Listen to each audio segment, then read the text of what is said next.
What's up, guys? So I had a blast over the weekend upgrading my kitchen. I took it from basic to modern, aka lit.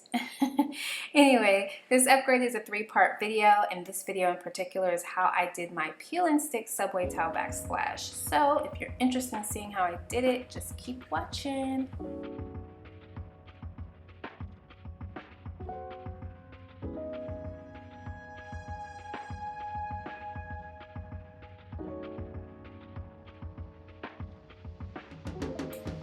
I had a few dishes in the sink that I needed out of my way, so the very first thing I did before starting my project was clean my area. By the way, I'm using my favorite Mrs. Meyer's products to wipe down my counters and wash my dishes. These products are completely plant-based, and even the sponge I'm using is a walnut scrubber. And I get these products every month from a subscription box called Grove Collaborative. Here's a box I just received from Grove, and it's so cute how they wrote "Thank you, Alexis" right on the box. That's so special.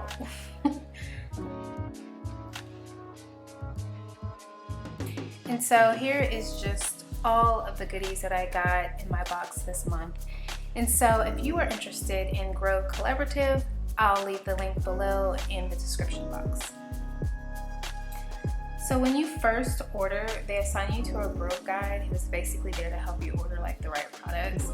So this is just a card he sent introducing himself, and I just thought this was very special and unique.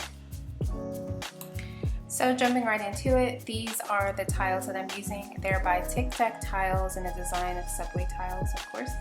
And here you can see I've already got one out, and I'm just putting it against the wall to see where I'm going to start. So I started out by taking off all the outlet covers from my wall because the tiles will look so much more neater laying underneath the covers. Next, I'm using a TSP substitute cleaner to clean off my area. I just want to make sure that there's no heavy oils or grease before I get started. And no, I'm not spraying near the outlet. Here I am just measuring where the first piece is going to go, and I feel really stupid about this part because I'm sitting here measuring this whole time when really all I did was just cut off the flaps. And it actually says that in the instructions. It says the first piece should be a straight edge, just cut off the flaps, but of course I didn't read it.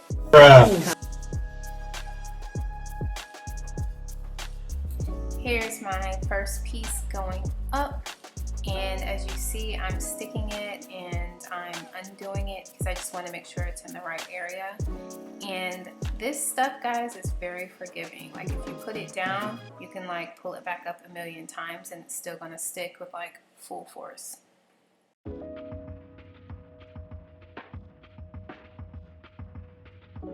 As you see here, I'm laying my second piece. This one I do kind of have to measure because I'm measuring around my outlet. That's where I took the cover off. So I'm just trying to measure where I feel the lumps and stuff for the outlet.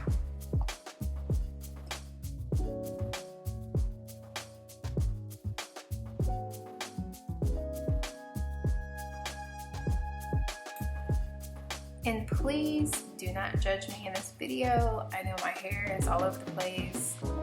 My nails are not done. I'm just looking at a complete mess.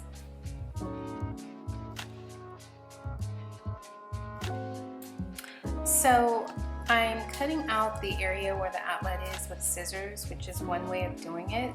But another way of doing it is actually using an X-Acto knife or like box cutters to do it.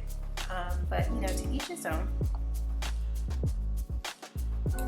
And as you see, this is fitting up there quite nicely.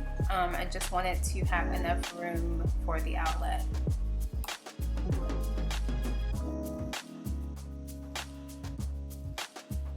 I'm not gonna lie, the sticker part of this was really hard to get off. It was hard for me, that is. Like I couldn't get the sticker off, and I didn't record all that. Like I didn't want to show all that, but I'm just here to tell you, okay? So far, so good.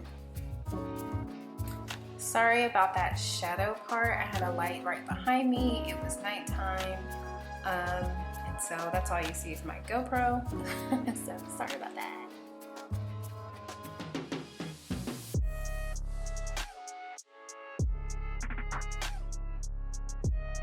And so here I'm just showing you how I covered that plate down my backsplash. I just went right over it.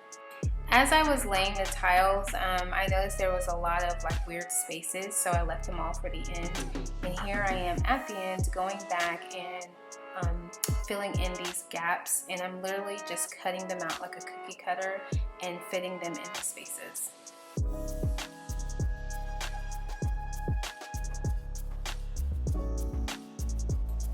And yes, honey, I wanted to fill in that tiny little space. Oh, that's hot. And so I do have some imperfections with the tiles, such as the straight line of the tiles. They shouldn't be that way, but whatever, it's fine with me. I'm going back and I'm adding back all of the outlet covers because I am finished. And here is the final reveal of my subway tiles. I love them. I'm super excited and happy. This project took me about 2 hours to complete, but I condensed it into an under 7-minute video that you guys are seeing. So if you really enjoyed it, please smash that like button, and also let's become friends. Let's hit that subscribe button and we can do DIY projects every week. I don't know. So please stay tuned to my next video. There's a part 2 to this where I did my cabinets using the Nuvo cabinet paint, and there's also a part 3 where I did the countertops as well. Stay tuned. I'll see you in the next video.